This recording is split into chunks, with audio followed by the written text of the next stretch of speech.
Security researchers have found some admin layer for the Lazarus Group. If you're not aware of them, they are North Korea's threat actors. And there's kind of some interesting information behind that, as well as some good news. We have what looks like some more protections in Android to kind of mirror some of iOS's security measures. Let's talk about it in today's episode. Today, we're facing an unprecedented array of data breaches, hacking attempts, and surges in digital crime. Why is there such a widespread amount, and how little is noticed in our everyday lives? Malware, dark sites, brute forcing, zero-day script kiddies, and nation-state hackers are all on the rise. Learn more about the threats we face and gain a bit more knowledge than yesterday. Hey guys, welcome back to another episode. I'm your host, Cybersecurity. If you're on YouTube, if you can please do me the favor and hit that like, subscribe, and bell notification icon. And if you're on a podcast platform like Apple Podcast or Spotify, please give us a follow and give us a 5-star rating if you think we deserve it. So I have two articles for you today with one kind of supporting article, but we're talking about Lazarus. To give context before we even dive into the article, Lazarus is one of North Korea's main threat actor groups, one of their main cybersecurity groups. They generally go a lot around cryptocurrency, and they try to fundraise, right? North Korea is not exactly the most profitable country in the world when it comes to their normal import exports and their legit above board activities. But where they do seem to be very active is in the cybercrime initiatives. And with that, let's kind of go over some of the admin layer stuff that was found, what that kind of means for you and where that's interesting, as well as some more context on them. So the article is by Dark Reading. Researchers uncover Lazarus Group admin layer for C2 servers. The threat actor is using a sophisticated network of VPNs and proxies to centrally manage command and control servers from Pyongyang. So to give some context, a C2 server or a command and control server is generally what botnets and other kinds of malware will use to understand what they need to do, get resources from, etc. A lot of the times when you have either different kinds of payloads that go onto a machine, you don't have an all-in-one. You can, but a lot of the times lately, you don't have an all-in-one threat that gets installed on a victim machine. You have a loader, which then brings in other stuff like different functionalities and modules. And then from there, it keeps talking to the command and control to know how to update itself, where to exfil data to, and stuff like that. So if you want to think of it, right, it's essentially kind of like a main headquarters for the malware.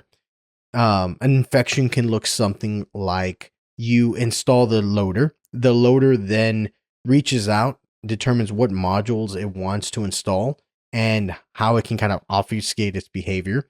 Then let's say it installs something like a keylogger module, a cryptocurrency stealing module, and there's different kind of modules, but let's go with those two for now, right?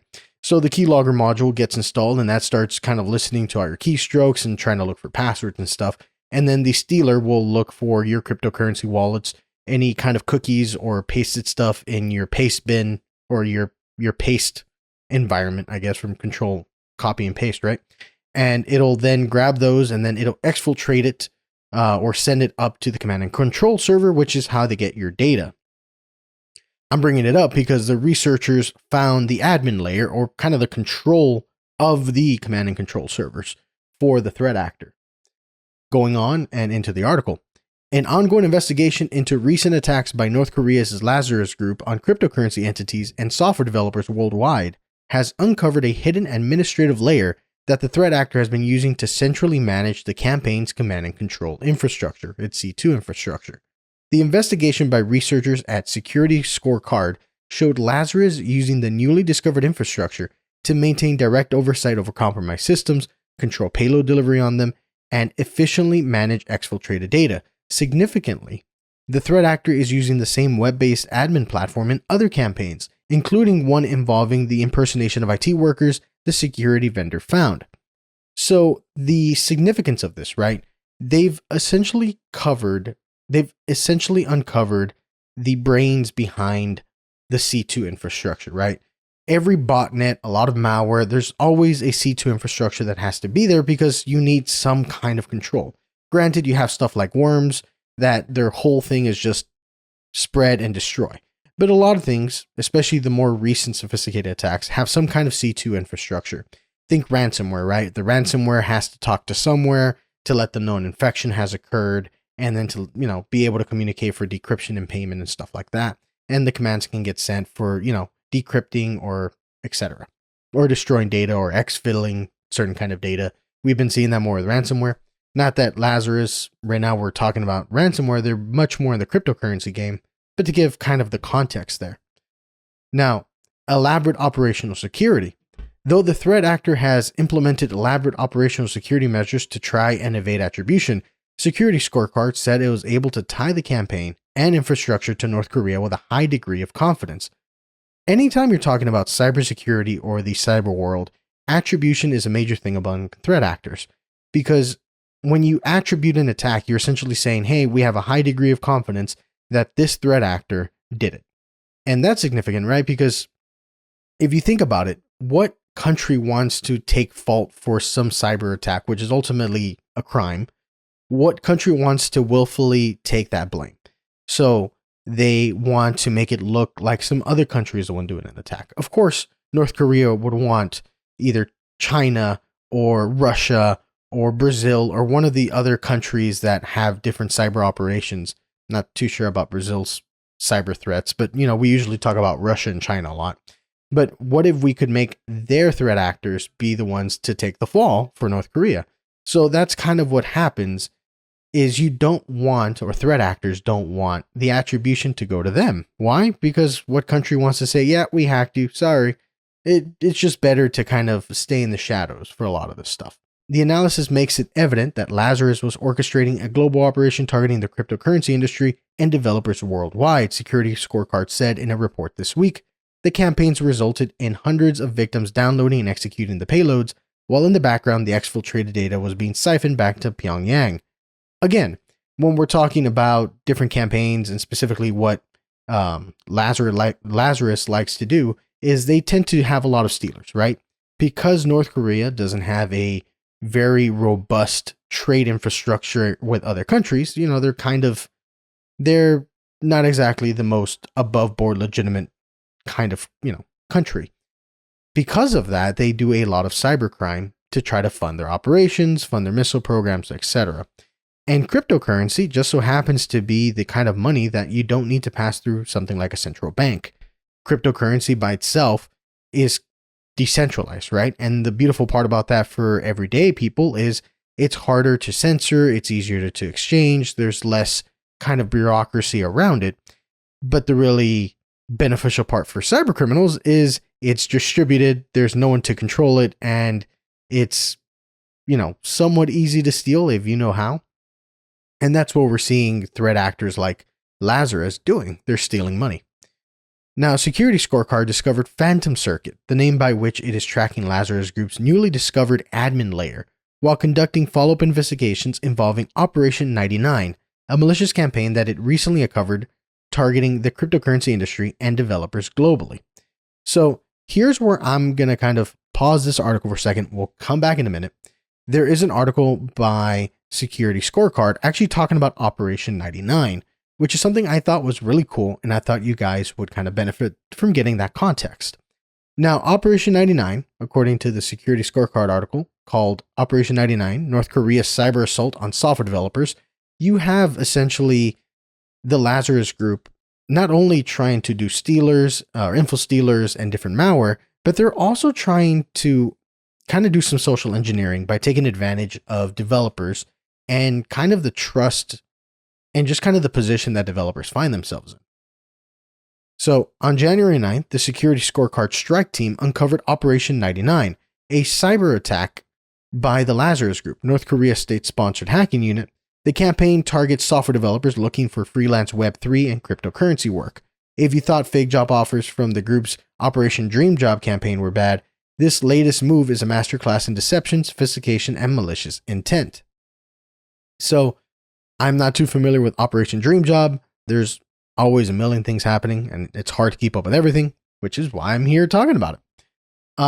Now, for those of you who are listening and not watching the screen, whether on the podcast or if you have the YouTube video in the background, they do show a map of the world with the victims. And interestingly enough, it seems like Italy is kind of one of the highest it looks like 137 victims have been hit for this campaign from Lazarus. So why software developers? Why now?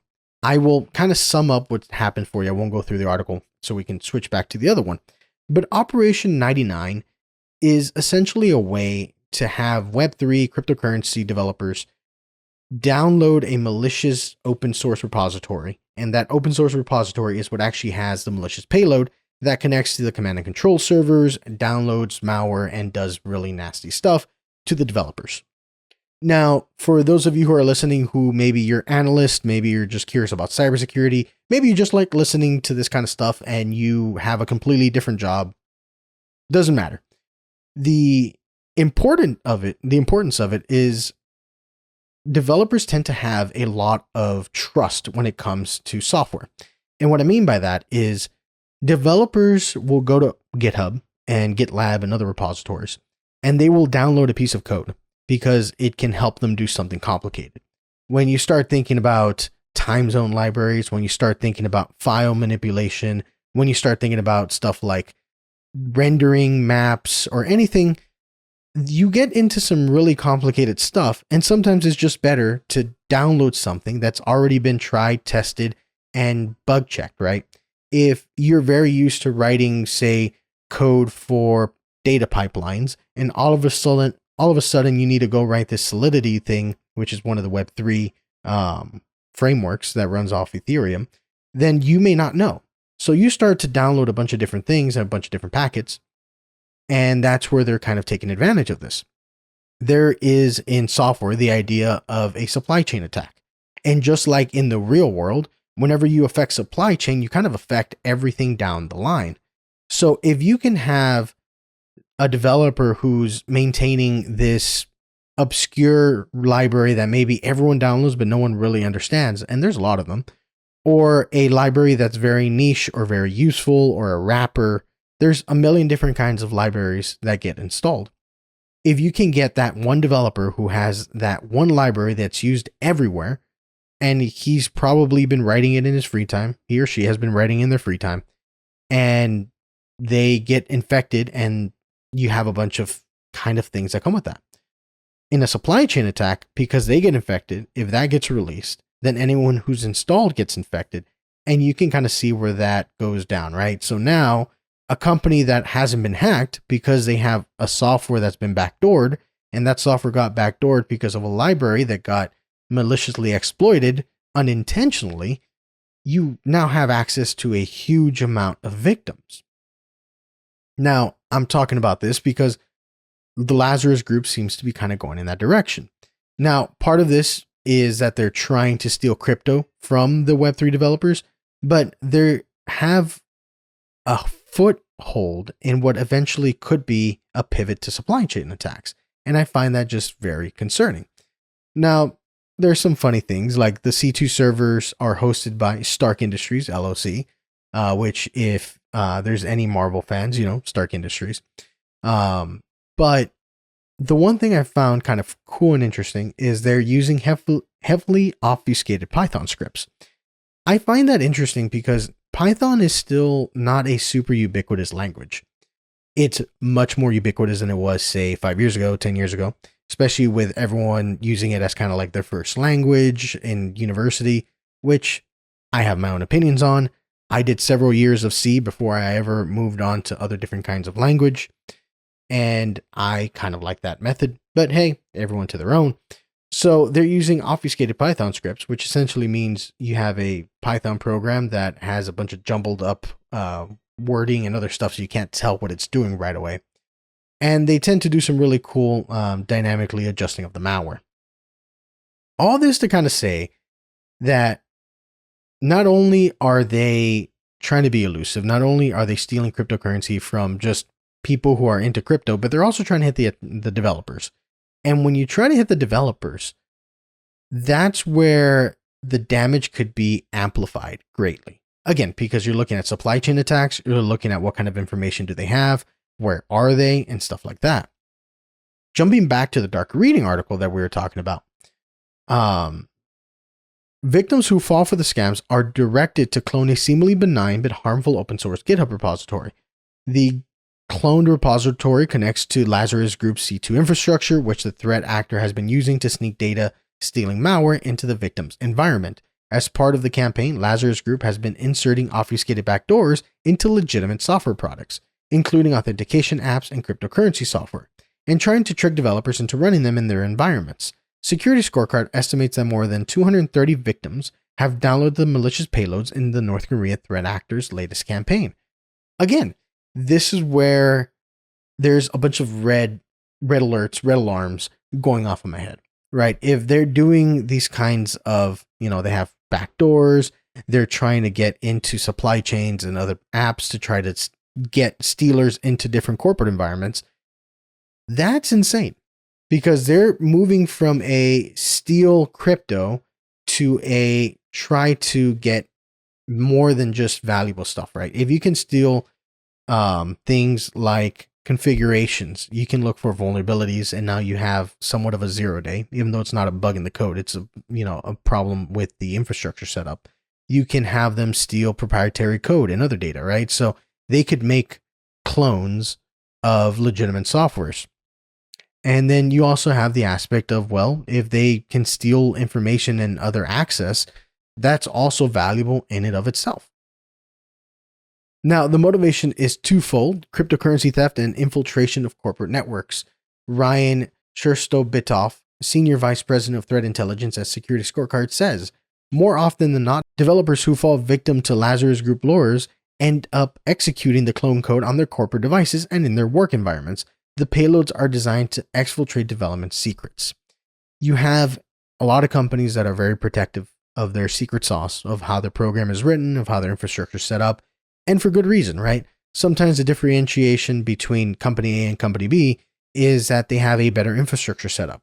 They both have similar functionality, similar features, but maybe company A can handle 10 times the amount of load as company B. And that's more than just code. That goes into the way that the code is also dealing with environments, right? I won't bore you with the technical details right now, but you have stuff like microservices, you have, of course, cloud technologies, but then you also have things like the ability to ramp up multiple instances, which is something you see in AWS and other cloud providers. And what that ultimately means, right, is you have code that can create copies of itself to do a piece of work, and then you spin that up 10, 20, 30 times, whatever, how many times the system can scale, and it does that much more work. And it's more powerful than, say, something like multi-threading, which is one program can do multiple things at once. You can essentially scale horizontally, which means you can have computer A, computer B, computer C, computer D, computer E, all running the software. So now you have more computers coming online. And it's easier to scale horizontally than it is vertically, because you can only give so much CPU and RAM on a single machine. There is limitations to processors and RAMs, versus if you do it horizontally, you just keep adding machines and then you can create pipelines and stuff. Now, I'm saying that because if company A has a sophisticated setup like that and company B does not, well, now North Korea can turn around and pretty much copy them and do whatever they want to create a clone of it if they wanted to go down that direction. The more information they have, the scarier they can be. Now, Security Scorecard researchers found that Lazarus members using Astro VPNs to connect to an intermediate proxy network registered with a freight company in Hassan, Russia. They then used proxy network to connect to Operation 99 C2 infrastructure in an elaborate attempt to try to hide their tracks. The C2 servers themselves were hosted on infrastructure registered with the most likely fictional Stark Industries LLC. So going back to what I was saying about attribution, right? If they're trying to set themselves up to operate out of Russia, they might be trying to make it look like a Russian threat actor are the ones doing these attacks, when in reality, it's the North Korea threat actors. Security Scorecard assesses with a high confidence that the IPs used to connect to the C2s were merely a relay proxy and used to obfuscate the true origin. The company wrote in its report this week, the adversary was establishing a secondary session after connecting to the VPN with the proxy.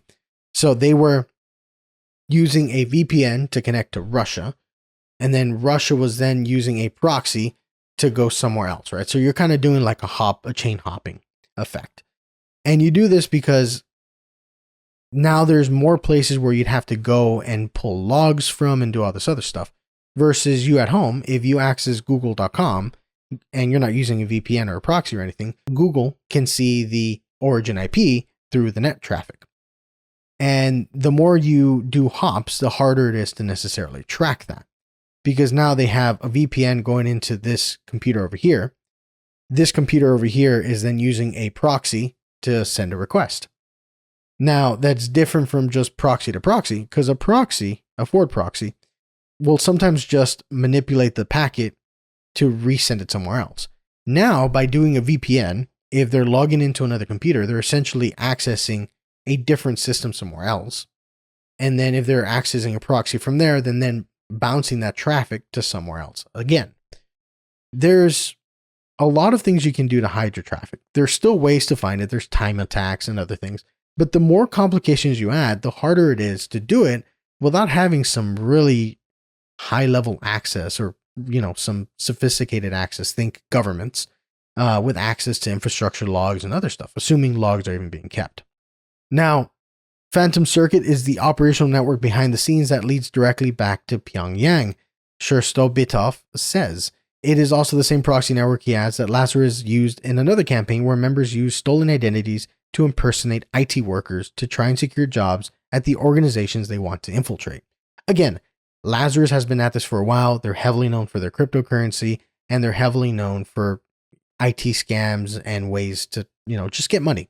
Ultimately, the threat actor seems to be extremely interested in making money, and I don't blame them, right? North Korea is not exactly a nation flush with a lot of cash. But that's it for this dark reading article. Let's go ahead and jump into the next one by Android Authority. So in an article by Android Authority, here's how advanced protection mode in Android 16 will protect your data. Now, nothing is ever foolproof, but hey, kudos to Android for trying to put in some more stuff for us to kind of make it safer. Turning on advanced protection will block side loading and 2G connectivity in Android 16. Now, to give a bit of context before we jump into the article, iOS already has a lot of safety features for their lockdown mode. Now, lockdown mode isn't necessarily something that everyone wants to activate, but if you're a journalist, a high target official, an elected official, someone who hackers may specifically want to target, not because they could have money, but because they're known, right? Think celebrities, think journalists of dissenting countries, think opponents of different regimes. There's a myriad of reasons why you may get targeted by cybersecurity actors or threat actors. And because of that, iOS a while back introduced a lockdown mode. Google did something for Android back in 2017. The article touches on that. But now it seems like they're rolling out even more stuff for that in Android 16, which is one of the upcoming Android operating system versions. So if you believe you're at high risk of being targeted by hackers or you desire an additional layer of security, you can enroll in Google's Advanced Protection Program. The program improves security by requiring you to use a security key or passkey to sign into your Google account, blocking you from downloading harmful files, and more. Enrolled users also benefit from beefed up security on their Android devices, with Android 16 introducing further security enhancements. I will save you the whole article, and I'm just going to touch on some pieces that I thought was really cool. So, in 2017, Google introduced the Advanced Protection Program, which allowed different things to kind of happen on the device, but ultimately it was a way for those at high risk of being hacked to try to minimize their risks. One way you can do that is by preventing apps from being installed from outside the Google Play Store. Now, for my iOS users or for my Android users who only use the Play Store, there is other stuff like F-Droid and other ways that you can essentially load up different applications on your device. Now, you may be wondering, why do you want to do that? Well, there's a lot of reasons, but sometimes it really is as simple as you want to get an app that isn't on the Play Store. And F-Droid and these other ones are different marketplaces that allow you to do that. Now, there's ultimately a lot of things you can do with Android, and sideloading kind of makes that possible.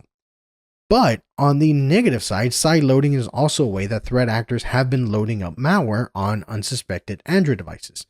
Because the sideload bypasses the Google Play Store, you're no longer relying on Google in scanning that app and hopefully catching any malicious activity that could be happening.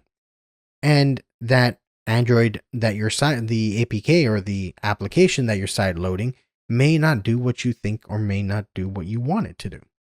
And with the new Android 16, this is one of the things that is kind of cool. Now, the article states that when examining Android 16 Beta 1, they discovered how to manually enable it. I'll kind of I'll put the article in the link if you want to go look how. But the cool part is that you can manually enable the mode, and then you have stuff like allow from this source to install an app, and it's grayed out and gives you a prevented by advanced protection notice. This is really cool for those who want to put it on because now it's just another peace of mind, right? You're not going to be able to have something sideload because it blocks it completely. It's no longer just, oh, well, I'm being careful.